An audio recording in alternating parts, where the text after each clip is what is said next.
Disgruntled ginger, Godzilla bug, undefined ghost.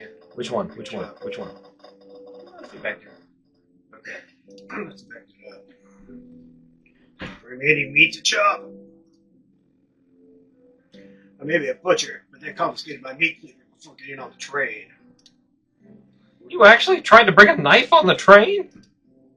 I'm a man of authenticity, Tails. Without a knife, I'm just a chef in a ketchup stain apron, not a butcher. I think if you had a knife on you, we'd probably think you were the murderer. What if I hid the knife? You know, I'm not the biggest fan of this line of thought. Shall we start the interrogation, gentlemen? I think so. No reason to take his order because we can't get him any food right now. Yeah, it's very true. Alright. So! Nice. So, the two of you don't believe us, eh? It's not that I don't trust either of you, but I wouldn't be a proper detective without examining the validity of your alibis. Ken Penders and I are here to confirm two things: that you didn't steal his characters, and that he can sue you. Why Vector left to go play games with Knuckles, and if Espio really was reading in the library car. Vector, we'll start with you. Why did you leave the library car to visit Knuckles? We're prepared to present evidence if need. Oh, that's easy. I got bored. So me. Nah. Eh? What? I wasn't entertaining him. It seems Vector enjoys being social. Plus, we were instructed to mingle.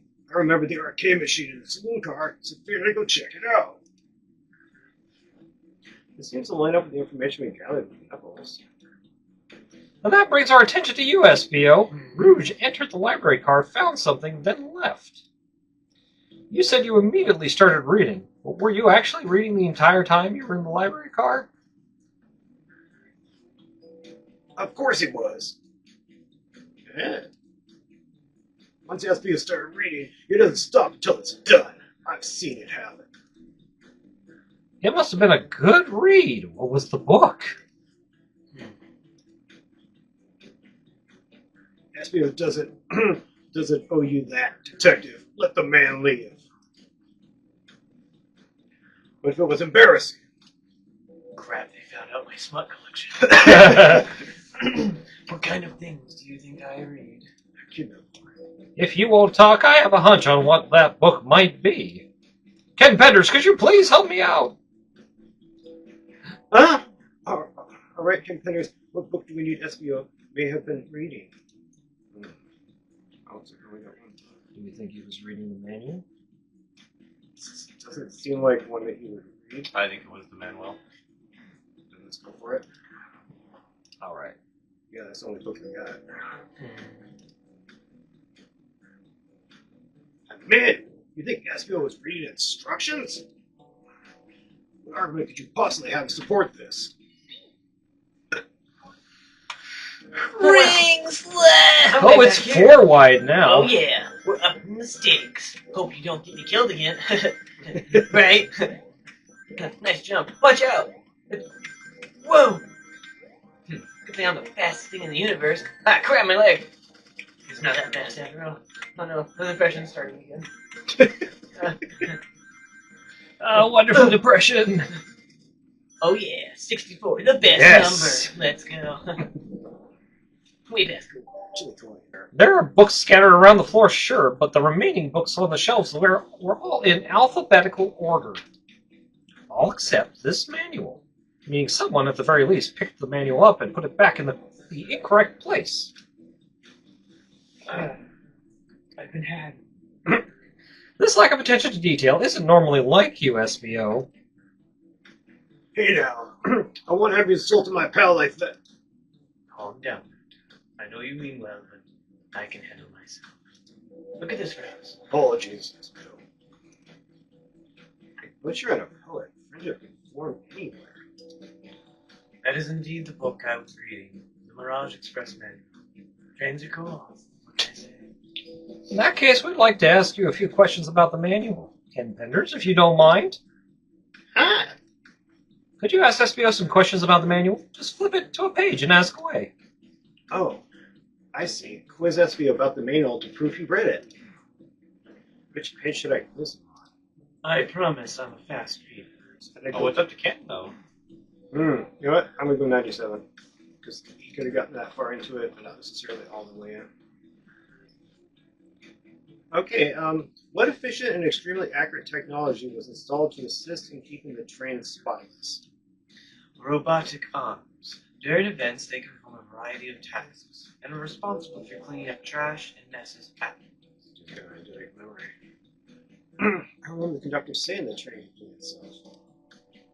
But I have a feeling the train company just didn't want to hire any janitors.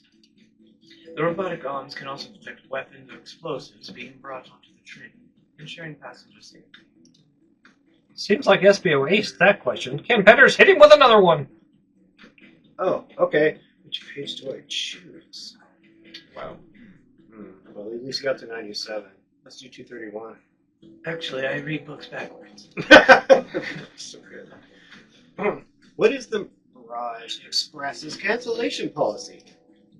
No refunds, and you will be charged the no-show fee.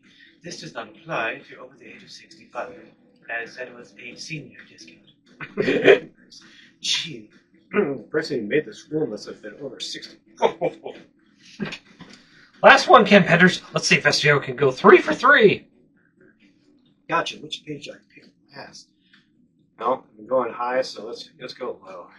Page 16. Yeah, because he would remember more where he was at before that in the past, theoretically. What was implemented to support the conductor duties and ease general train obligations? An intelligent data processing system. It works in tandem with the conductor to ensure smooth travel for guests. I remember this. The train has an autopilot, but it can't access its full suite of capabilities without the conductor present. Now, did I pass your original test? I'd say yes. Totally. It's wild you were able to retain all that information so quickly. A poet's brain is often surprising. Shadows across the night sky. Muse the moon.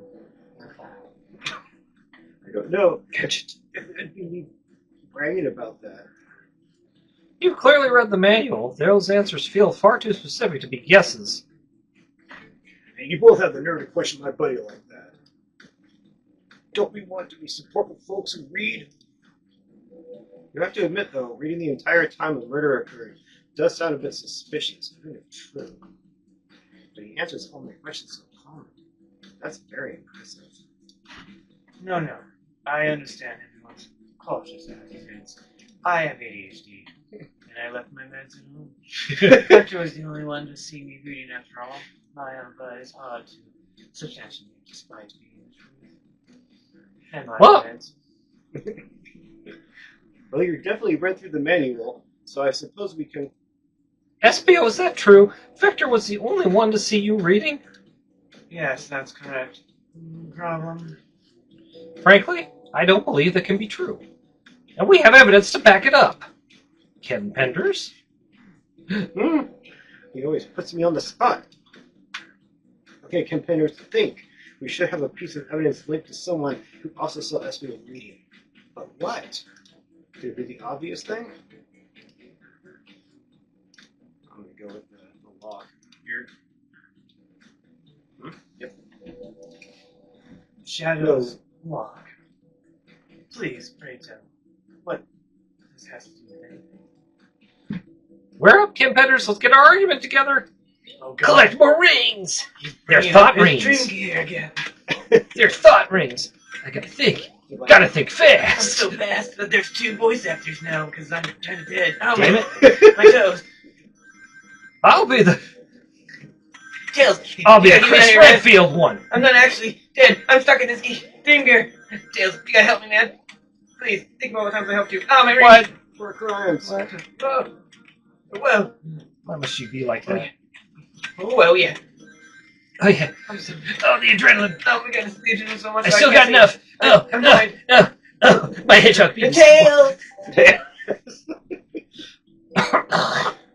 Shadow walked through the library car to get to the saloon car, where he set the original high score on the arcade machine.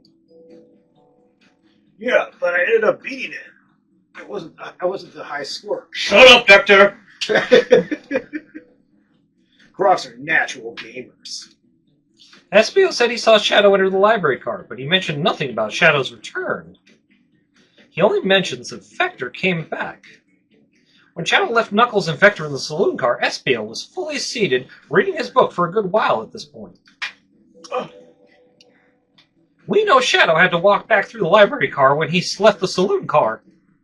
So there's absolutely no way Shadow and Espio didn't notice one another on Shadow's return trip. I mean, it was a simple slip-up. I was just so immersed in my book that I didn't notice Shadow. You're telling me the sound of doors opening and locking wouldn't have caused you to look up? Well, he grunts a lot, and, you know, when you live with the guy, it's hard not to just, you see... I can sense Espio's desperation here. Depending on the argument that he was reading the entire time isn't easy. So if you didn't see Shadow returning from the saloon car to lock all the doors, then at that moment, where were you really in the library car at all? But how could Espio leave? Shadow locked all the doors and no one saw Espio in the saloon car. It's a mystery, my dear Ken Penders, one that I would love for Espio to solve. You've got to believe me. That cool demeanor is vanishing. I was so involved with my book, I didn't notice Shadow pass back to the library now. Honest. When Vector returned, he even had to tap me on the shoulder to get my attention. Yeah, I think I remember doing that. Vector, you could have sounded a bit sure. I must avenge my friend's death, so I'll ask you again, Espio. If you weren't there for the Shadow to see you reading, then how did you leave the library car? I wasn't. I didn't. That doesn't seem right to me. Tails definitely feels like he's onto something, but I don't see it. Was Espio simply reading, or did he somehow vanish up Vector's ass to not notice Shadow's return to the library car? What should I do? Defend Espio or join Tails? I'm going to note we do have that map of the library. Well, they're That's blocked by a bookcase. kind of weird. So he was probably Fully immersed. yeah. Yeah, and where we sat down was not that chair. We sat down over there, so. Yeah. Join Tails? Straight for Tails. I think we should defend Espio. Create a schism. It's up to you Guys, guys. right it here. is the good point. I want to see what happens when we defend Espio. Alright. I have to make sure our guests are taken care of. I have to speak up. Tails! Huh? We have a piece of evidence that can answer all of our problems. Alright, my fellow associate, lay it on me. What piece of evidence shows Shadow and Espio couldn't have seen one another? Yep, let's get that.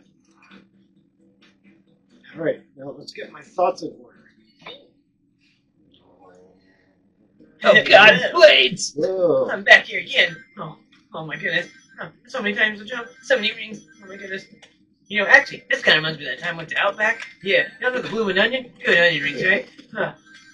Way better than Burger King. You know what I'm saying, guys? I mean, chili dogs all the way, but, you know, sometimes a hedgehog needs a break, you know? You guys remember when I dated that girl? Nah, we don't even talk about that. Ah, crap, my rings. See, look what happens when I talk about her. Oh, I got crazy exes, am I right? Whoa. I thought Amy was bad. Oh, my rings again. Whoa. Still got enough, so that's... Oh, yeah, the best number again. Oh. So let's say 4. 64. Nice. The library map? Oh, I see! See the exits? They're right across from one another. A straight path. Oh, sorry. No, see the exits? They're right across from each other. A straight path. If Shadow walked down the straight path, there was a way Espio and Shadow couldn't see one another. Looks like you'll have to point out where exactly on the map you mean. Where could Espio have been for Shadow to not see him?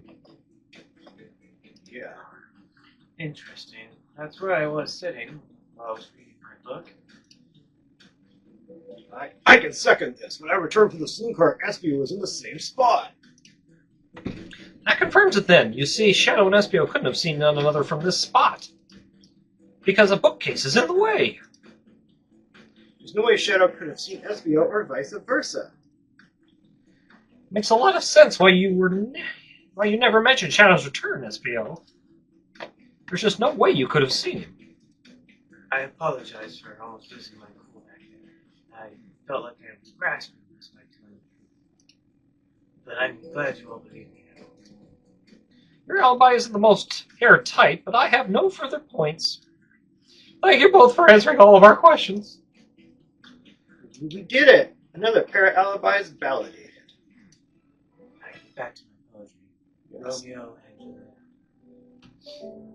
Too many locked doors to worry about, but I'm glad everything straightened itself out in the end. They both die?